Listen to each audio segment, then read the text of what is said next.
Oke, pernah nggak sih Anda nemu satu perusahaan yang laporan keuangannya itu, wah kinclong banget, tapi kok harga sahamnya kayak lagi mager, diem aja gitu? Nah, hari ini kita bakal bedah tuntas kasus yang menarik banget dari PT Transpower Marine atau yang kodenya TPMA. Yuk kita selami bareng-bareng, ada apa sebenarnya di balik angka-angka mereka? Jadi, ini nih pertanyaan utamanya.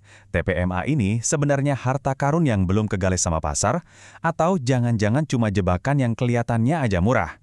Tenang, kita akan cari jawabannya sama-sama di sini. Disinilah letak misterinya. Coba Anda lihat. Di satu sisi, fundamentalnya itu lari kenceng banget. Pendapatan, laba, semuanya naik terus. Tapi anehnya, di sisi lain, harga sahamnya malah jalan di tempat, sideways terus. Seolah-olah pasar nggak peduli. Nah, anomali kayak gini nih yang bikin kita penasaran buat bedah lebih dalam. Oke, kita mulai investigasinya ya. Bagian pertama, kita mau lihat apa sih mesin yang bikin perusahaan ini bisa tumbuh. Apa bener cuma ngandelin angkutan batu bara doang? Kayaknya lebih dari itu deh. 100 juta dolar. Ini bukan angka main-main loh. Ini adalah dana belanja modal atau CapEx yang mereka siapin buat tahun 2025. Gampangnya, ini duit buat beli alat perang baru. Ini tuh ngasih sinyal yang, wah, jelas banget. Mereka lagi siap-siap buat ekspansi gede-gedean. Jadi duit segitu banyaknya buat apa aja sih? Nah, ini dia rinciannya. Mereka mau nambah puluhan tongkang, puluhan kapal tunda, plus satu kapal derek baru. Tapi, tunggu dulu, ada catatannya nih. Realitanya di lapangan itu galangan kapal lagi antri panjang. Makanya sampai sekarang realisasinya baru sekitar 31%. Nah, ini resiko jangka pendek yang wajib kita perhatikan ya. Nah, ini dia bagian paling cerdasnya, menurut saya. TMPMA ini sadar kalau cuma bergantung sama batu bara terus ya bahaya. Makanya mereka putar haluan, mereka beralih buat ngangkut nikel, pasir silika, dan mineral-mineral penting lainnya. Kenapa? Ya jelas, buat nangkep kue raksasa dari program hilirisasi pemerintah. Ini cara jitu mereka buat ngurangin risiko di masa depan. Oke, cerita ekspansinya sih kedengaran oke banget ya. Tapi bener nggak sih angkanya juga sebagus itu? Yuk, sekarang kita intip rapor keuangannya. Wow, angka di sini benar-benar bicara sendiri.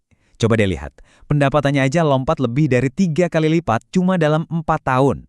Dan yang lebih bikin melongo lagi, itu laba bersihnya. Dari cuma 56 miliar jadi tembus 400 miliar rupiah.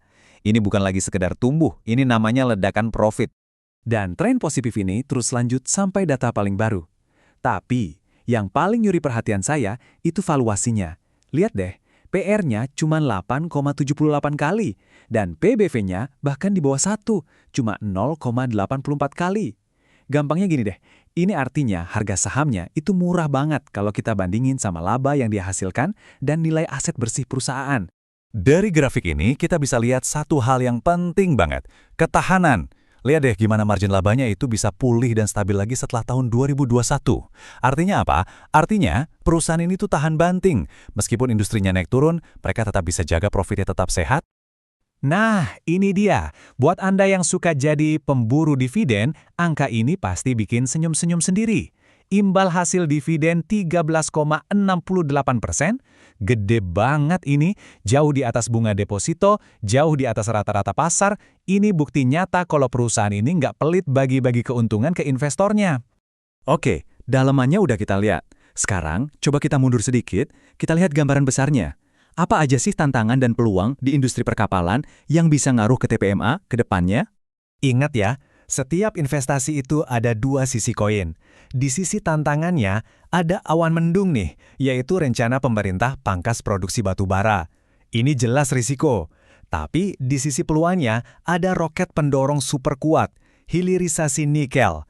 Permintaan buat angkutan nikel ini bakal meledak, dan TPMA udah siap di posisi terdepan buat ngangkap peluang itu. Dari semua data dan cerita tadi, akhirnya kita sampai ke pertanyaan paling krusial. Jadi, berapa sih harga yang pantas buat saham TPMA ini? Yuk kita coba hitung bareng-bareng nilai wajarnya. Sebelum kita ngomongin angka, kita samain dulu ya persepsinya. Apa sih nilai wajar itu? Bayangin aja ini tuh harga asli atau harga seharusnya dari sebuah perusahaan kalau kita lihat dari fundamentalnya. Nah, kalau harga di pasar saham ternyata jauh lebih murah dari harga asli ini, disitulah letak peluangnya. Sekarang, coba kita bandingin TPPMA sama perusahaan sejenis di industrinya. Lihat deh rasio PE-nya. TPPMA cuma 5,84 kali, sementara yang lain ada yang belasan, puluhan, bahkan ada yang ratusan kali lipat.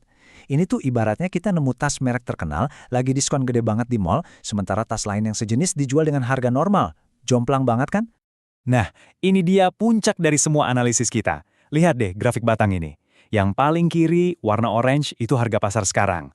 Sekarang coba bandingkan sama yang paling kanan. Itu nilai intrinsik atau harga seharusnya, yang bisa mencapai Rp2.300. Anda lihat sendiri kan, jurang perbedaannya itu luar biasa besar. Jadi, jurang yang lebar tadi artinya apa dalam bentuk angka? Artinya, ada potensi kenaikan sebesar 107% dari harga sekarang untuk mencapai nilai wajarnya. Saya ulangi ya, 107%. Inilah inti dari kenapa TPMA ini menarik banget.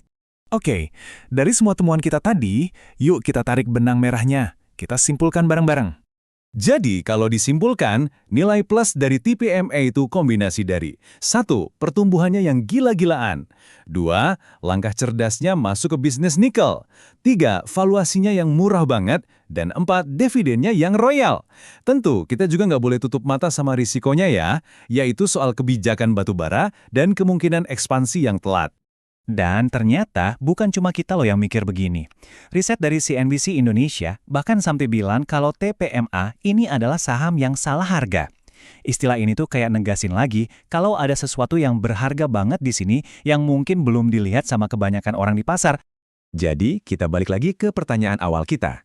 Setelah kita lihat semua buktinya, fundamentalnya kuat, pertumbuhannya nyata, dan valuasinya menarik, pertanyaannya sekarang untuk Anda renungkan, apakah pasar memang telah salah menilai dan melewatkan potensi sejati dari TPMA? Analisisnya sudah kami sajikan, bolanya sekarang ada di tangan Anda. Selalu ingat, lakukan riset mendalam Anda sendiri.